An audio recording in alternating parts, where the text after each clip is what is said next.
Moi, je voulais juste présenter le contexte de Gap. Les enjeux qu'on a sont surtout des enjeux économiques, sociaux, touristiques, notamment liés à deux phénomènes qui nous ont contraints, c'est-à-dire le premier phénomène qui est la disparition progressive de la pêche côtière et de la conserverie à Gap, qui était vraiment une activité importante, et puis aussi de l'activité militaire qui a fermé en 2010. Donc ça a été quand même des phénomènes qui ont vraiment pesé sur la commune et qui ont conduit, alors je schématise beaucoup,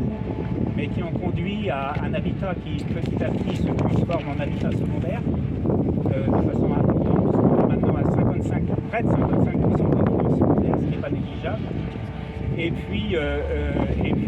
donc à vieillissement de la population, en effet, et puis une baisse sensible de la population.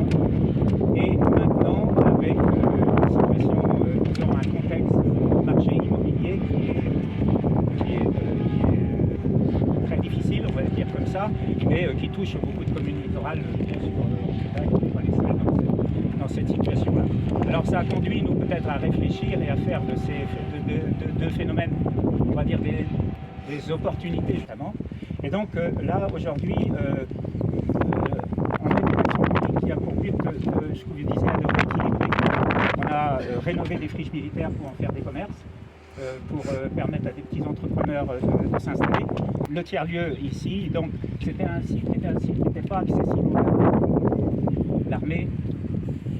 On connaît comment l'armée fonctionne, donc la sécurité prime avant tout. Et donc c'était un endroit qui était clos et les cadres passaient tout sans jamais pouvoir y pénétrer, même si c'était un centre de vacances. Et notre premier souci, ça a été de dire il faut qu'on l'ouvre ce lieu, il faut qu'on l'ouvre aux Gavrais.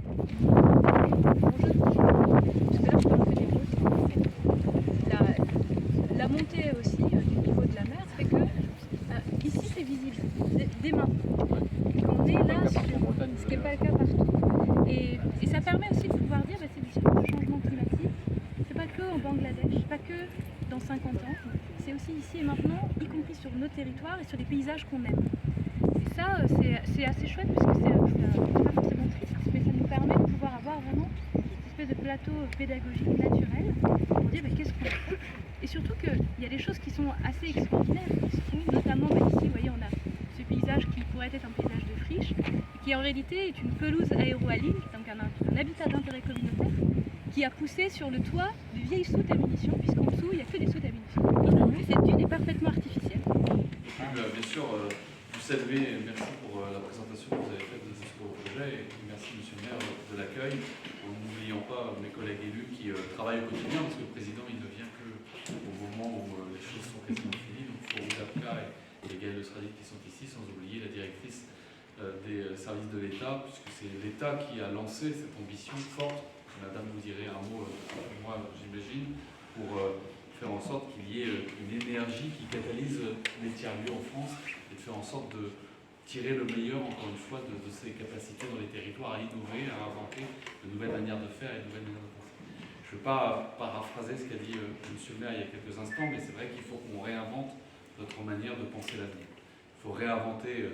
un modèle pour proposer à nos concitoyens, à notre jeunesse, un chemin pour pouvoir affronter ce 21e siècle dont vous avez parlé, qui peut être angoissant, qui peut être désespérant, qui peut être pour certains très pesant, alors que nous avons à vivre. Nous avons à vivre et à faire la fête, comme vous l'avez dit, et à trouver une manière d'organiser notre vie en prenant acte que le climat change, en prenant acte que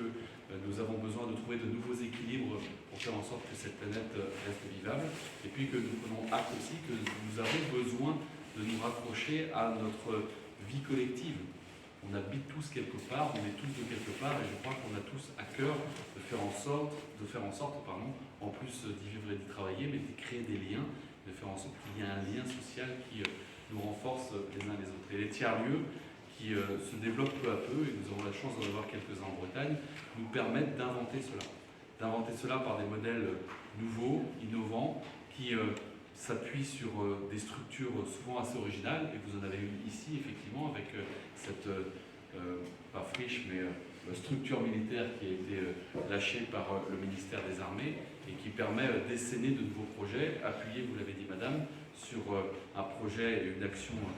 professionnels, avec des hommes, des femmes dont c'est le métier au quotidien, et puis d'y greffer un certain nombre d'actions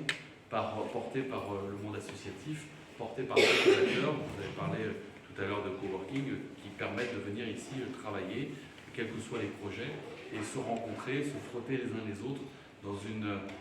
capacité ainsi à trouver de nouvelles solutions et à innover encore et toujours. Ça nous tient les uns les autres. Et quand on parle d'érosion, je pense que notre société, elle vit aussi une érosion.